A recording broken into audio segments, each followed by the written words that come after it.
I am Vikan Mariam and my model's name is hydraulic bridge. The materials that I have used in my project are syringes, plastic tubes, A4 paper and cardboard. Now I am going to tell you about the benefits of my model. Smooth and accurate acceleration and deceleration, positive blocking in any condition are some of the advantages. Now I am going to show you how it works.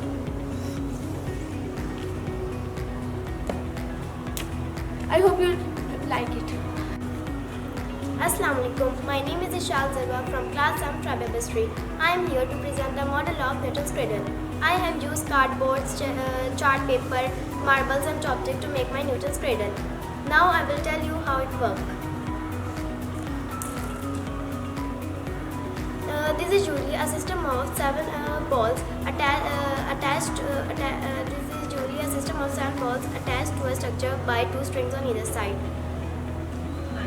I hope you like my project. Thanks.